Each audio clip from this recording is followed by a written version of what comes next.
Welcome to Meeples on Meeples, episode 15. Before we get started, I want to remind you to please like us on Facebook, which is Meeples on Meeples. Also like us on Twitter, which is on Meeples on Meeple, miss the S. And what else do we have right now going?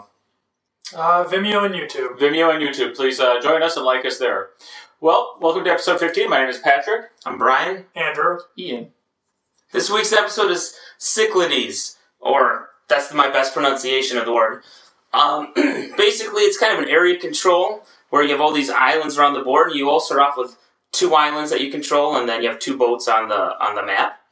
And basically, it's all about the mythology and bidding for the favor of the gods, and depending on what god you get, it gives you different abilities for that particular round.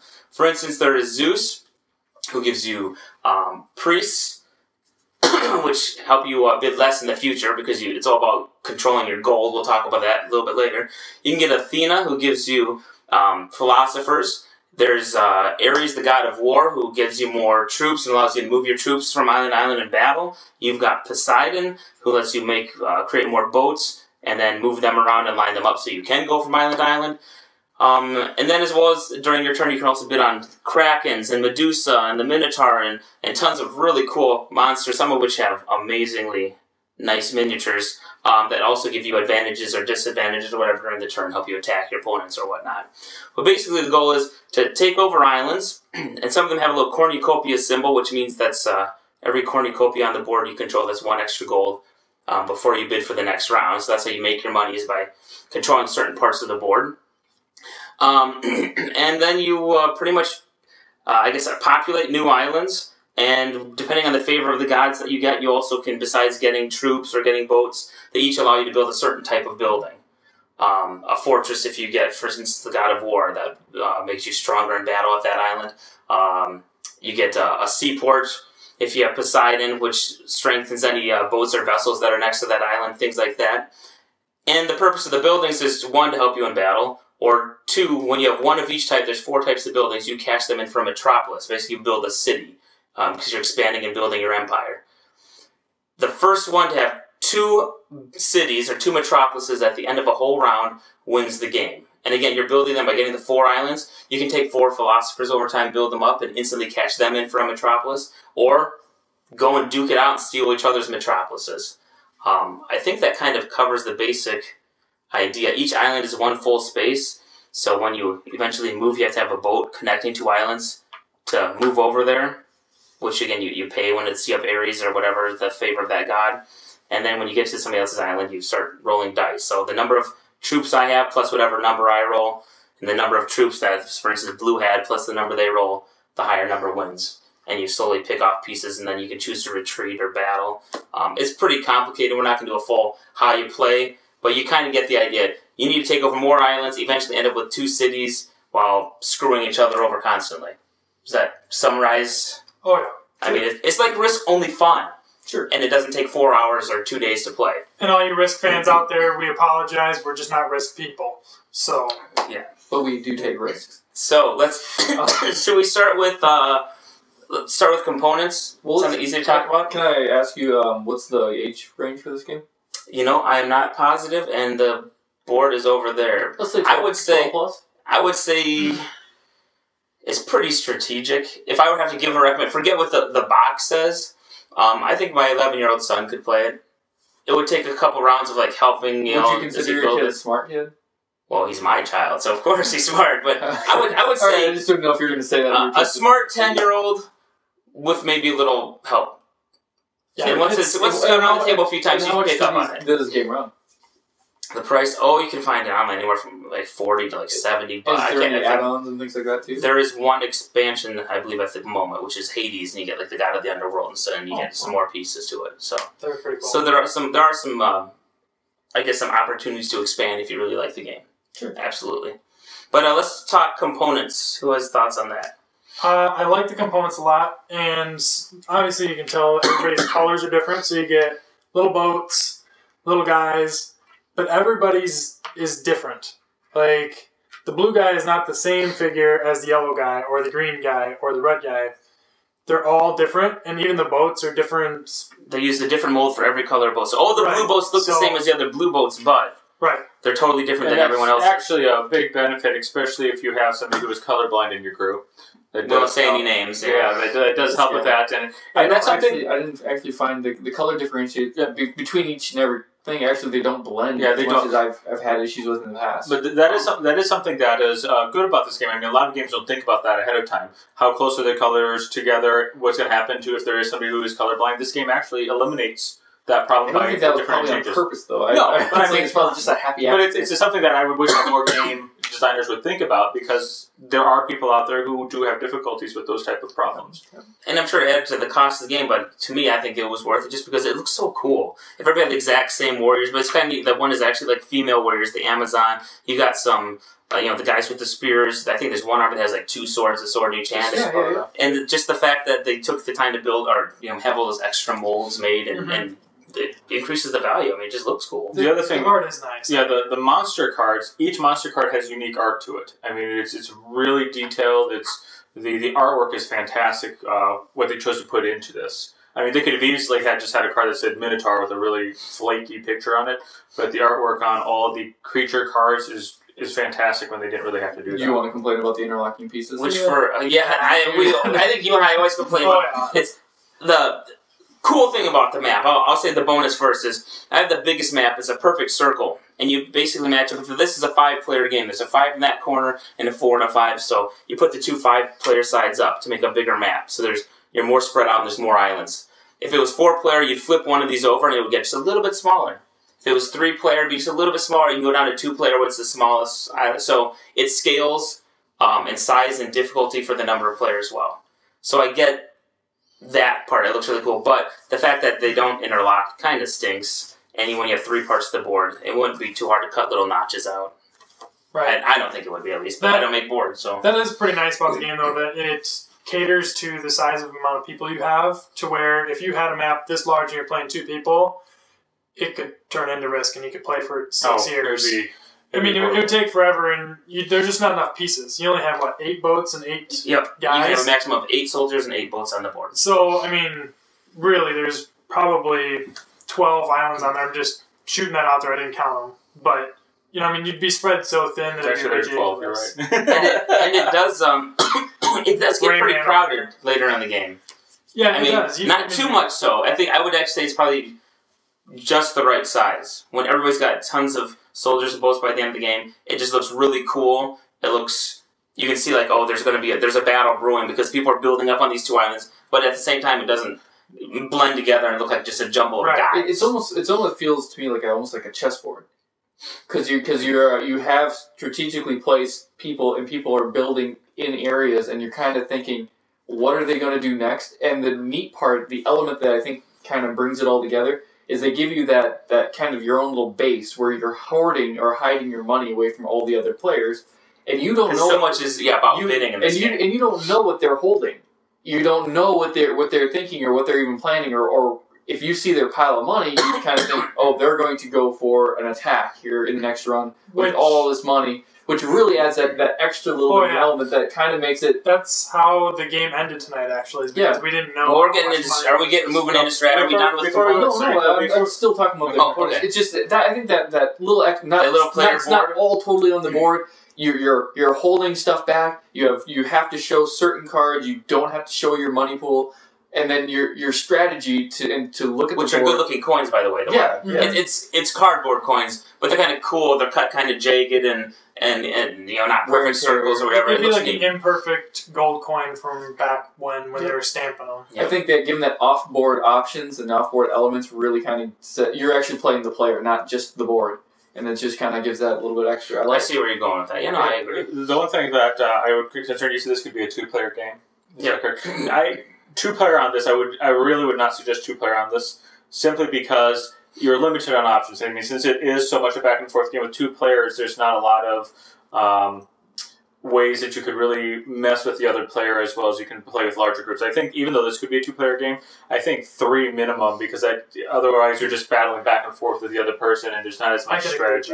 And alliances do form, whether on purpose or not, or whatever. Have you successfully tried to play a 2-person game? No, I'm just thinking. I've played 3, 4, and 5. I've not played 2. I'll be honest. 3, 4, and 5. I'm just thinking out to myself. If I'm just playing you, my strategy would be it's just going to be much more aggressive, less strategic in some ways. I think it would lose something without the third person throwing in some screwball type of thing to interrupt your strategy. I think it would be too much back and forth. So that's just me. It's just not. Well, I mean, with the we slide into strategy here then. Yeah, obviously I think we're clear on the strategy at this point. And the transition. I guess the other thing I like about strategy, it ties into the hiding the coins, is I touched on it in the quick rule overview there, is you're bidding for the gods, which you place the little placards over here, which we don't have out, but it doesn't matter. But if I bid on Zeus, and I say I'm willing to spend 3 gold on Zeus or whatever, the next person, if they want, they can outbid me, and then I cannot go right back for Zeus. We can't just duke it out. I have to bid somewhere else. So if I really want Zeus and I get outbid, I have to put it on another one and maybe bid low, hoping to get outbid again, because then I can go back to Zeus. You can't just bid on Zeus again immediately. I have to bid on someone else. And then if I get outbid there, that's when I can go. So there's that strategy there where, crud, I didn't get Zeus. Fine, I'll put 1 on Ares and I hope somebody outbids me so that I can go back for Zeus, which is what I really wanted to begin with or whatever. Or you can try to bid somebody up just knowing that he desperately needs Ares over here, and I know he's got a ton of money, so I'm going to bid a little bit high and hope that he outbids me maybe or whatever, just to run up the gold, I guess, so to speak. Right. I mean, I would say this is one of the most, what is this, episode 15, the most strategic games that we've reviewed yet. Every game I've tried different strategies. Well, I mean, you had a good strategy, and I think we both kind of had strategies going that initial part of the game. Let's go ahead and go for yours first. The strategy that I play with, and this is several times, and I've always come close to winning. I've won once doing the strategy, which is you go through the cornucopias. Not validated. The cornucopias. Disclaimer. The cornucopias add more coins at the beginning of your turn before the bidding round. And so one of my strategies is always people focus so much on the islands that I just create boats right away, and I float them out to the cornucopias on the edge of the board here, and that's instant gold for you. And you just stake out there. Everyone else is battling for the islands. You just stake out, you rack up money, and all of a sudden I made this huge push this last game that almost won the game for me. Is I had a lot of gold. I just started outbidding everybody. It's all about what's going on behind that player board. Gold can definitely win the game more than soldiers can, because eventually you just buy them all that you need. And that's what I did. I just put them all on one island. And since I had all my boats out there, I started to rearrange my boats and just marching from island to island to take over what I needed. So I think for me, controlling the cornucopia sections and finding the islands that give you the most is a huge benefit in this game. Yep. What was yours? My initial strategy, and a semi started working. This is how I kind of won one of my games before. Was that I ended up pushing every single time I bid on the god or one of the gods. I automatically just said I'm going to buy their building along with that, and that way it automatically gave me that extra the 4 pieces set that I needed in order to make my metropolis. That metropolis every single time just kept becoming more contested and more contested and more contested, and my placement of that metropolis was not a very good placement because it was with that city was taken over more times than you can count. It was just constantly changing. Everybody had it except for me. Yeah, it was like the prom. Never mind.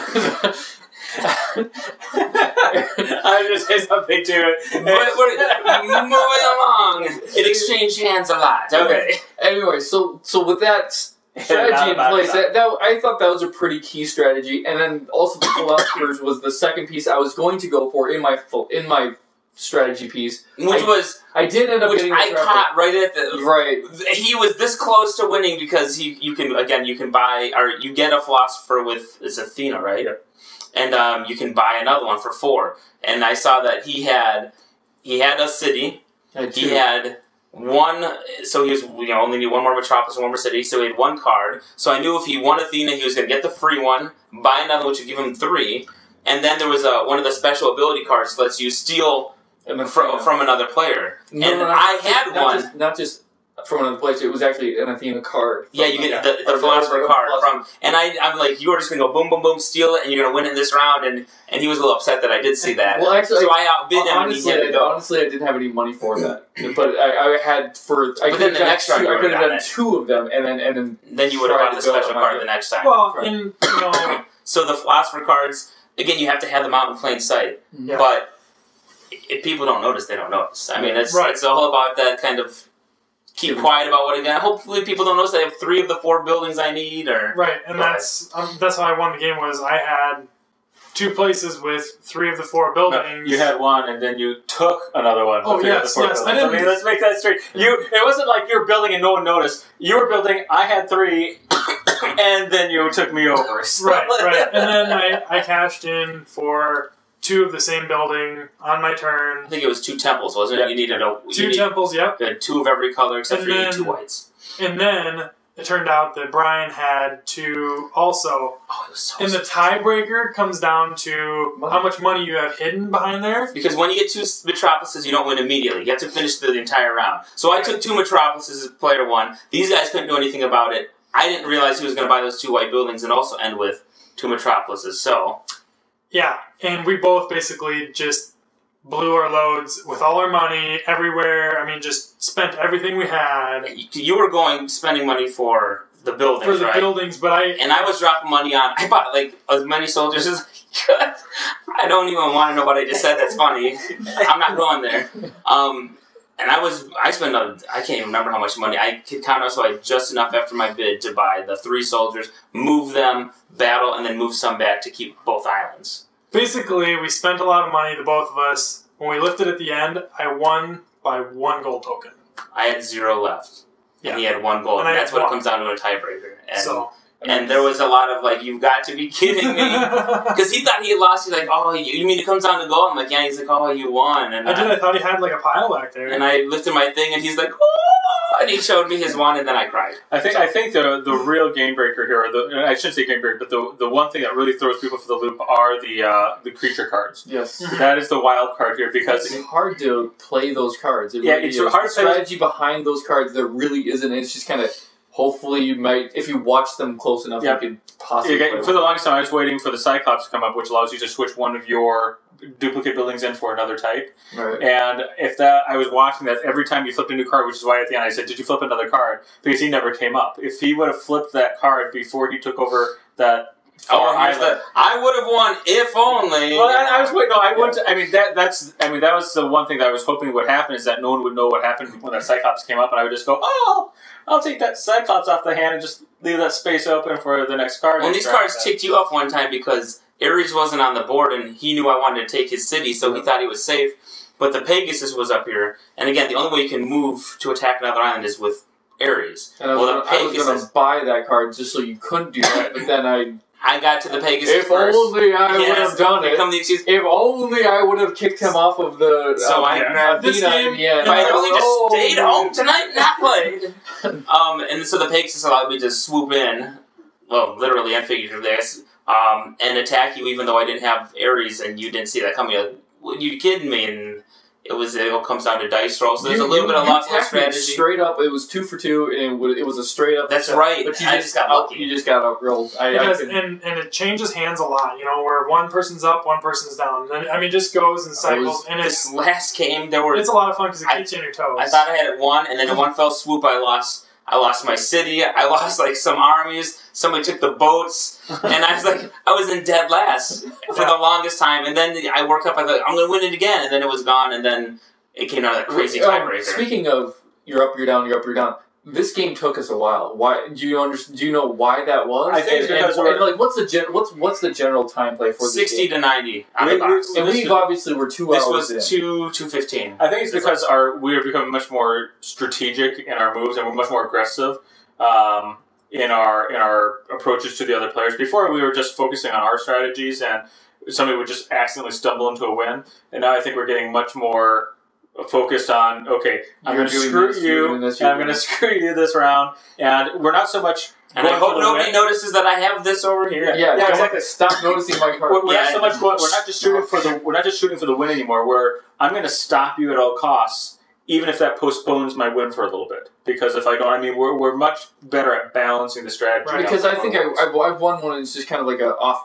Like, I guess I won now. And I gave up my strategy that one time that I talked about earlier where I saw you were going to get the Philosophers and win it within 1 or 2. I was like, well, I don't really want her, but I guess I'll bid on her because I don't want you to win either. So if you're willing to plan way ahead, occasionally, I guess, throw your strategy out the window for a turn or 2 to stop people, and it build up. However, I'm going to say I don't think that the game dragged at all, even though it went a little over 2 hours. Do you want to go into the ratings then? And yeah, I think should we go on? I mean, we've talked strategy. I think we've covered anything else that you guys can think of that.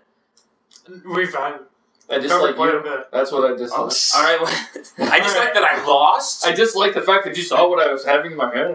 Well, so I've won 1. Let's start with Pat then. And on a scale of 1 to 10, 1 being absolute abomination of game, 10 being go out, get it right now, pawn everything that you have to get it. Kidneys, livers, whatever comes out. I would give this about a 7. It's a strong game. I like it when it hits the board. Some of when you first play it, read through the rules a couple times because there's some things that it's well written, but there's some things that you have to think about for a second before you implement them. So make sure you get an understanding. And when you play it a couple of times, I say the first 2 games we probably played the rules wrong. Yeah, I'd say even today we played the rules wrong. Well, I mean,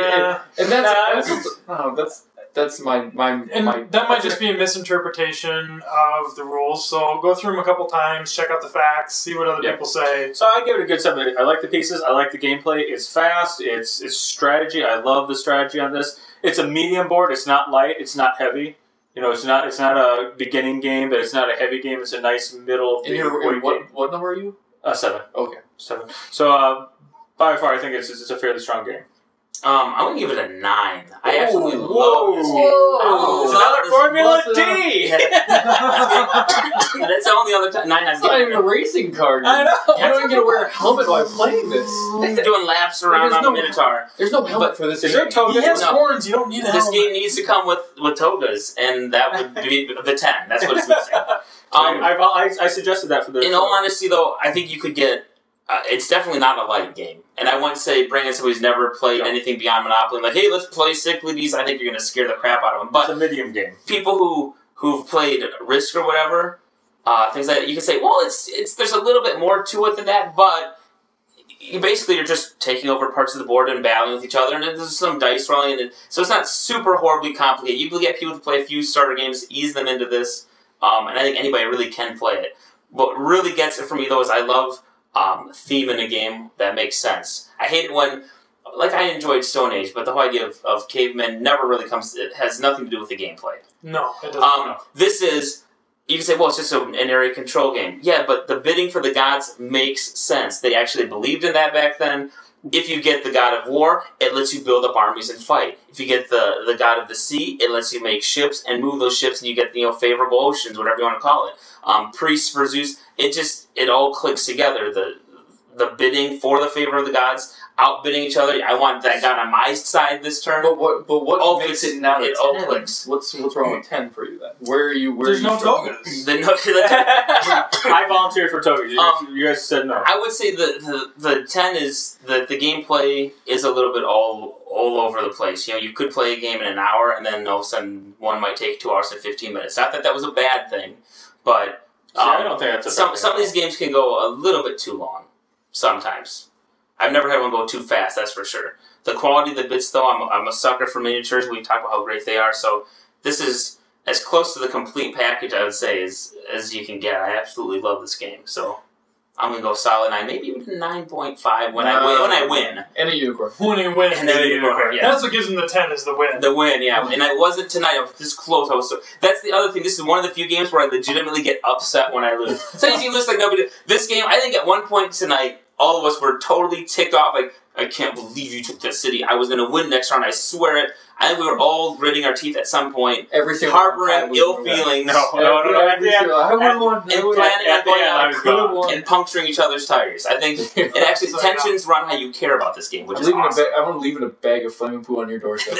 Okay. It's an awesome game. I need to go ahead. So 7 unicorn. Don't do that. The church across the street might not like that so much. Anyway, yes, I live across the street from the church. And down the street from the school. But which just in case you didn't know. Anyway. And you're still not struck by lightning. Well, it was lightning tonight, but I wasn't running around outside, so I'm going to go with an 8. It's very strong for me, but We'll I would round that say... up to a 10. Go ahead. Right. It's another formula. We'll just round it into, anyway. No, 8. Just purely because everything, it's nice, it's neat, it's got a little circle on here. Everything is great about it, except for about the first half hour. We hadn't played it in maybe 5-6 months, maybe. It took me probably 3-4 rounds before I was like back into the game to catch all the rules again. It did take it. And I think that's what slowed the game down just a little bit. Probably adds into that 2-hour, 15-minute time. I think we could have nailed her out in about 45 minutes. Yeah, 45? I think, yeah. No, an hour 40. I was thinking for the first 45 minutes, Andrew wasn't even playing the game. I had no idea what he He's was like, doing. where's my top hat? Where's the little dog? I was stockpiling money is what I was doing. I had like mounds back there. I wasn't joking. I said it was right here, and they're just like, yeah, whatever. And then they saw He was stockpiling money. He kept like 9. Oh, please give me another 6. Continue with your score. Let's You so, 3. yes. The only griping, the pieces, I did bump it once, kind of moved the stuff around a little bit. Other than that, no, it's really fun to play. 2 hours kept me interested, even though the first half hour I was kind of scratching my head a little bit. So, 8. I agree. You don't want to take big gaps between this one because Yeah. I read the rule book before bringing it over tonight just to refresh my memory on, okay, let's And you still make it got run it as wrong. smooth And you as still got possible. it wrong. And I still... Alright, what are you giving it, Ian? I am going to go... I want to go down with Pat on this one. I like the You game. hate fun. You hate fun. I'm a hate on hated. No, 7 seems legitimate It's a, for me. it's a good number. We're not saying it's bad. No, We're hit the table by a no lot. means is it a bad game. The learning curve is steep. The rules in the rule book, there's 3 different packets that you have to read, and then you flip back and forth between, and then sometimes the wording still just isn't quite right. That just doesn't get to me. And the fact that you have to come back to the game and relearn the rules, I mean, those are all big downfalls that can bring the game down. But the play is fun. The setup is fun. Being able to and then have all the different elements is fun. Legitimately 7. I believe that's a good number for it. Can you think I think you're way too high, and you're just being generous because you won. Oh. I honestly Wow. nailed it. Nailed. I kind of fell into the win. So, Yeah. I if you'd gone one more round, I wouldn't have. So then what would you... I guess how would you improve upon it? Is it the game's fault that we didn't play it for several months and we didn't? No. I think it's the game's fault for the rules being as convoluted as they are in some spots, and also giving you 3 different packets to try to read from, and then backside of this one explains these pieces, and then this over here. But in each packet's like 4 pages. You have a rule book, and then you have a separate rule book for each card. The second one's kind of like a cheat sheet. Yeah, and the back of the card, monsters. back of the card that blocks your coins is a cheat sheet too, but nobody ever looks at that. Yeah. And I mean, it's supposed to explain out, but there's a lot of symbols. There's a lot of symbols that just yes. are hard to figure out, and Yeah, we didn't know about the cornucopias for a while. Alright, just to even out Ian, I'm going to go up to a 9. Oh. No. So it balanced out to make your 8. Yeah.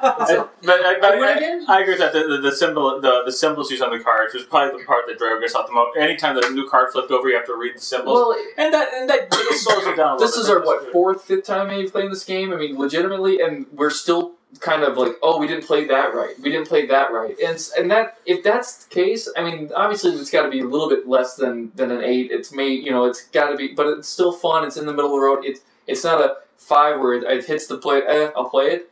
I would like to play this game. I don't think that it's set up 100% the way I'd like it, but then again, that's where I put it at. Yeah. I think I'm the legitimate answer. Your guys are just a little bit high because 1 and 1. You guys won tonight. I think you're kind of on cloud 9. I know you lost, but you were like really close. When I saw that coin, let me tell you, I saw red. I was like, Alright. I was I think that's it for the.